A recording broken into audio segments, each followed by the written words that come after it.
John Sandford, who has just announced that he is retiring from council after 30 years service as a district councillor. Congratulations, John. That's a fantastic length of time to be a councillor. What was it that first got you into the council role? Well, I'd never thought about it, but Peter Lewis was a customer I had when I had my business, and he was retiring, and he asked, would I have a go?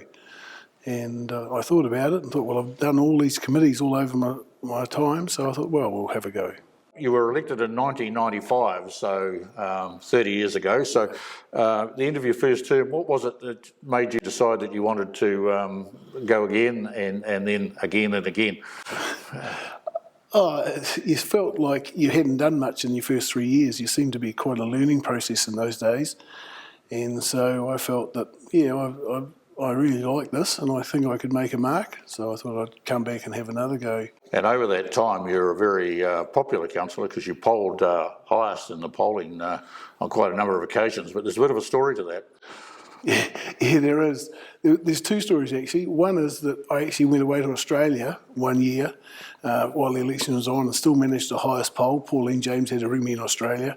But my boys, when I started to not poll at highest, they said that I was on the way down. And by the time, they'd say, oh, well, the people of Stratford only like you the fourth most this time. So, you're going down, you'll be out the back door.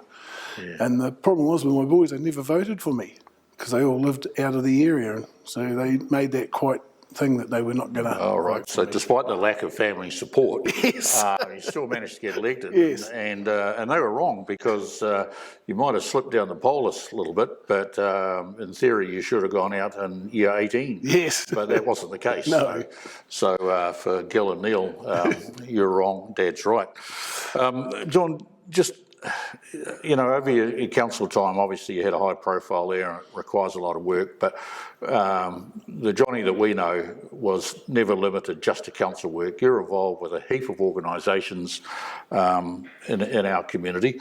I've got a little note here. You're involved with the Youth Council, the Central Taranaki Safe Trust, the Business Association, where you were involved with the Romeo Awards, and of course Positive Ageing. Do you just want to tell us a little bit about any one of those and what you did there? Well, victim support, that came about. Alex Matheson called me in and Terry Johnson was there and asked us to set victim support up in Stratford. So Terry and I were sent out to do it and we accomplished it and it's still going today. I'm very proud of victim support. I thought I'd just be a volunteer, but once I got into it, there's no way I could do that. I wanted to be on the committee. Youth Council was another thing very proud of. I went to a local government conference in Rotorua and the Mayoral Task Force of Jobs and was talking and they were talking about these youth councils. So Brian Jaffiers and I and Pauline James come back and we set youth council up and pretty proud to see Kate as one of our managers now who started off as our first chairman. So that's pretty outstanding. And they're going strong. I would just get blown away. They come and give us submissions now and it's mind-blowing. These kids, they're just so into it and know so much. Yeah, and they are, and they're enduring, and your involvement was a clear part of that. I think the Business Association, we did the first Romeos, and that was really, the people took to that like... They did. I can recall the red carpet and this towering figure, Johnny, standing there as the MC, waiting to greet us all. All through the time you were on council and involved with all these other organisations, you've been a JP as well. Yes. And quite a long period there as an issuing officer. Yes. So that's all voluntary work that you've done for our community, as well as your council work. Yeah. So how long have you been a JP? 25 years. 25. Yeah. Okay. Yeah. No, that's been an eye-opener, but it's an important part of our town. Yeah. People need you. Yeah. So, and that sort of morphed into your work as a wedding celebrant and presiding over funerals as well. Yeah. You've done a lot of those. Yes. Yeah, and both those down to Brian Darth. Brian Darth's daughter asked if I'd marry her, and I couldn't at that stage because I wasn't celebrant, so I became a celebrant. And then Brian Darth's daughter proposed to you? No, Brian Darth's daughter wanted me to be the celebrant for her wedding. Yeah. Yes. She didn't want you to marry her? No. She had better plans than that. And then of course Brian started his business and he needed celebrants, and so we talked and I said no, but then I did a couple of funerals and It was really rewarding to help families through a real difficult time in their lives, and so I found that really good. Let's just come back to council for a moment, because that's what we're really supposed to be talking about. Just perhaps one or two highlights, and if was there a low light? Definitely highlights for me have been the subdivisions. Creating the subdivisions have been really good. I mean, realistically, we're just too small for developers to come. We unlocked that first one, we unlocked landlocked land that was never going to be able to use for anything else. The one up Pembroke Road is just beautiful. You go up there, it's outstanding. So they've been real highlights. Not low lights, but controversial, I suppose, would be the swimming pool and the Mary Wards. That Mary Wards was horrific to go through. And yeah, I'm pleased that we got that through. And There's been a few little incidences along the way, and one that comes to mind was when the New Zealand Motor Caravan Association came here and asked us to make the town user-friendly for camper vans.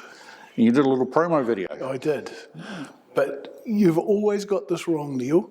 I'm not against freedom camping. I'm not against motorhomes. I'm against freedom camping when they've got no facilities.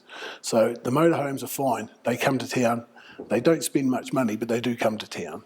Yeah, and for the benefit of the audience, they need to know that on this particular occasion they were wanting to interview a businessman who would benefit from camper vans coming here, and I referred them to you in your Foursquare shop at the time. Yes, you did. Yes, you were very kind. It was very thoughtful of you. You bit your tongue into it. Yeah.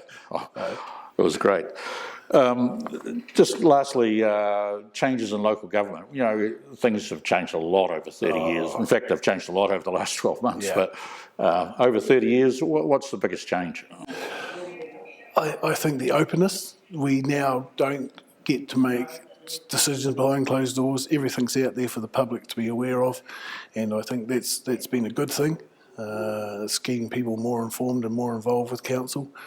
Yeah, and I just think the keeping the rates down has just been such a challenge with the stuff that we're getting lammed with from government. Yeah.